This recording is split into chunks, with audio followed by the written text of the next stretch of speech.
안녕하세요, 모넥스입니다. 오늘은 손과 발에 대해서 설명을 해드리려고 합니다.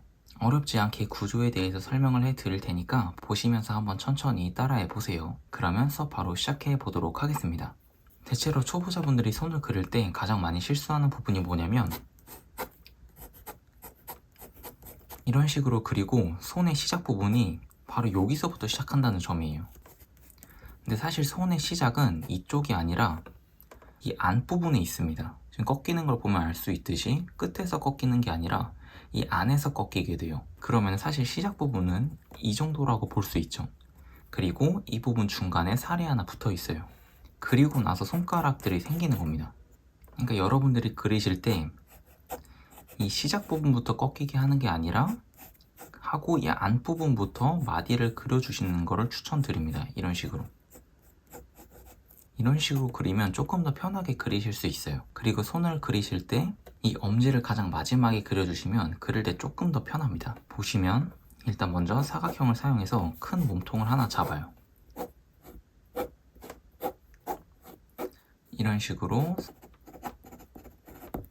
사각형을 먼저 그린 다음에 이 시작 부분의 흐름을 먼저 표시를 해줍니다. 하나, 둘, 셋, 넷. 지금 좀 연하게 그릴 거예요. 왜냐면은 수정할 수도 있기 때문에.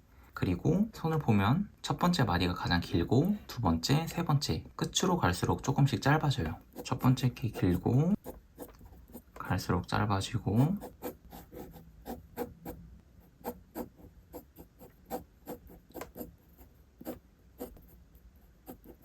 이런 식으로 하나, 둘, 세 개 뒤로 갈수록 짧아지게 그려주신 다음에 마지막에 이 엄지 부분을 추가하면 조금 더 편하게 그릴 수가 있습니다.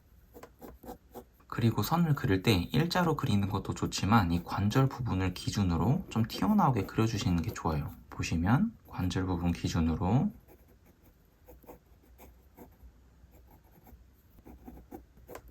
이 중간 부분에 살 잊지 말고 붙여주시고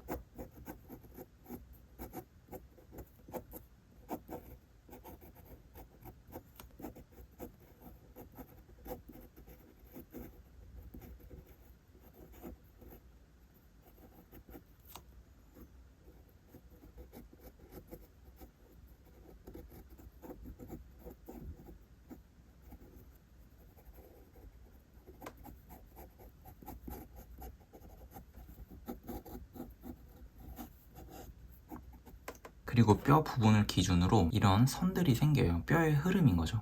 그러면은 너무 디테일한 묘사보다 그냥 이런 식으로 얇은 연한 선들을 그려주는 거예요. 이 흐름 따라서 이런 식으로 세 개 그리고 관절 부분 이 중간 꺾이는 부분으로 튀어나오게 그려주시면 됩니다. 이 부분 그리고 뒤로 갈수록 조금 더 작아지게 그려주시면 편하기도 해요. 그리고 중간에 이 뼈 라인, 이 흐름도 잊지 마시고 꼭 시작 부분을 이 안쪽에다 해주시면 좋을 것 같아요. 그리고 이런 외곽 라인 그릴 때 연습해야 할 부분이 뭐냐면 바로 손에 힘을 주었다가 푸는 거예요. 그냥 똑같은 힘으로 그리는 게 아니라 만약에 이 마디를 그린다고 하면은 힘을 줬다가 풀고 다시 힘을 줬다가 풀고 이런 식으로 마디를 그리는 거죠. 똑같은 힘을 사용하는 게 아니라 힘을 줬다가 풀고 힘을 다시 주고 풀고 하나의 선 안에 강약이 있는 거예요. 어둡고 밝고를 사용해 주시면 그림 그릴 때 조금 더 편하게 그리실 수 있을 거예요. 그러면 한 가지 더 그려보도록 할게요. 옆모습을 보게 되면은 일단 몸통을 먼저 그려주시는 게 좋아요. 그러면은 약간 손을 뻗고 있는 걸 그려보도록 할게요. 아마 여러분들은 손에 레퍼런스가 있으실 테니까 보면서 꼭 이 가운데 있는 몸통 라인부터 그려주세요. 그리고 세 마디 시작이 가장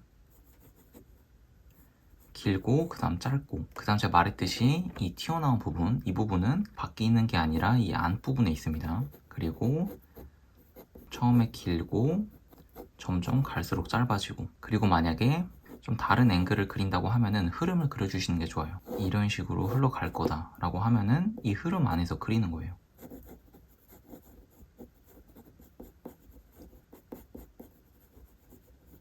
그리고 엄지 같은 부분은 다른 부분보다 조금 더 두껍습니다.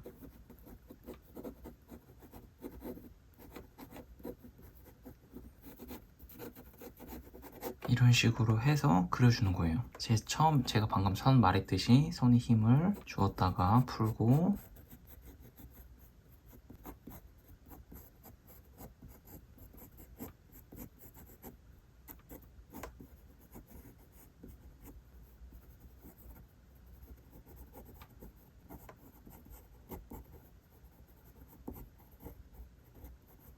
이런 식으로 마음에 안 들면 바로 지울 수 있게 밝게 그리는 거예요. 그리고 다시 흐름을 잡고 다시 그려줍니다.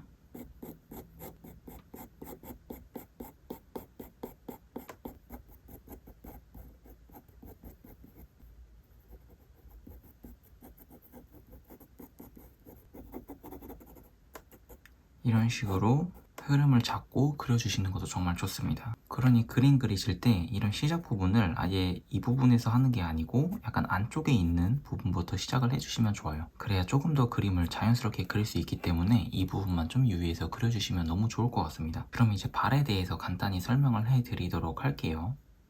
이 발가락 같은 경우는 세 가지로 나눠져 있다 생각해 주시면 돼요. 일단 뒤꿈치 중간 앞부분, 그리고 이 중간에 복숭아뼈가 있고요. 그리고 뒷부분에 뒤꿈치가 있고 그 중간 부분, 그리고 앞부분, 이런 식으로 세 가지로 나눠져 있다고 생각해 주시면 돼요. 앞부분의 길이는 짧고 중간이 제일 길고 그리고 뒷부분이 그래도 앞부분보단 조금 더 깁니다. 그래서 앞에서 보게 되면은 이렇게 내려오다가 이 복숭아뼈 부분이 튀어나와 있어요. 이것도 마찬가지로 선 연습을 꼭 해주세요. 튀어나오고 이 발 부분이, 이 앞부분이 튀어나오게 됩니다. 이런 식으로. 그리고 앞부분에 발가락 부분이 있겠죠. 이런 식으로 이 발과 다리의 경계 부분이 생기도록 그려주시면 좋아요. 그리고 발 뒤꿈치는 이 뒤에 있겠죠. 그리고 누구나 아시다시피 이 엄지발가락이 제일 크고 나머지를 하나의 덩어리로 생각해 주시면 돼요. 그러니까 엄지만 조금 크게 그리신 다음에 나머지를 하나로 이렇게 만들고 이 안에서 조금 나눠주시는 게 그리기엔 조금 더 편할 거예요. 이런 식으로 발과 이 아랫부분 이렇게 경계를 나눠주는 게 정말 중요합니다. 이 부분을 꼭 기억해 주시면 좋을 것 같아요. 엄지를 제일 크게 그리고 나머지는 하나의 물체로서 그려주시면 정말 도움이 될 거예요. 그래서 만약에 발을 그리게 되면은 일단 다리를 그린 다음에 이 중간 부분을 가장 크게 그리는 거예요. 이런 식으로 먼저 형체를 그리고 복숭아뼈 그리고 뒤꿈치 부분 튀어나오게 꼭 뒤꿈치와 중간 부분은 분리가 되어 있기 때문에 이런 식으로 영역이 나눠져요. 그리고 이 꺾이는 부분으로 하고 이제 발들이 생기겠죠. 처음 말했다시피 이 엄지를 가장 크게 그리신 다음에 나머지는 하나의 덩어리로 그려주시면 조금 더 편하게 발을 그리실 수 있을 거예요. 그리고 외곽을 그려줍니다. 발톱 이런 식으로 4개는 조금 러프하게 그려도 되고 이 오른쪽 엄지만 조금 더 신경 써서 그려주시면 발은 생각보다 어렵지 않게 그리실 수 있습니다. 간단히 흐름을 보여드리면 이 모습에서 알 수 있듯이 일단 다리, 뒤꿈치가 약간 튀어나와 있어요. 여기가 약간 튀어나와 있고 중간 부분이 약간 안으로 들어가 있어요. 이런 식으로. 그리고 발가락에서 다시 튀어나오게 됩니다.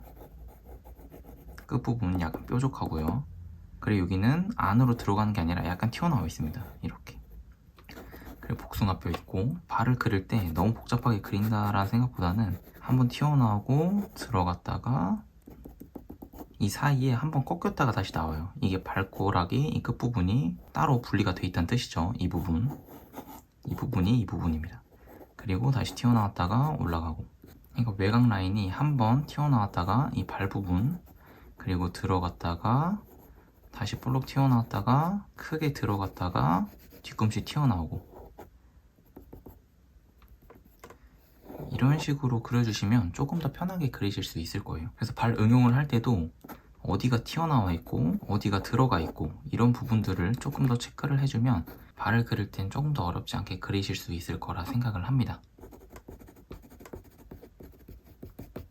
오늘 수업은 여기까지입니다. 이 부분들을 사용해서 여러분들이 손과 발을 연습해 보시면 좋을 것 같아요. 그러면 다음에 또 좋은 수업으로 찾아뵙도록 할게요. 봐주셔서 감사해요. 안녕.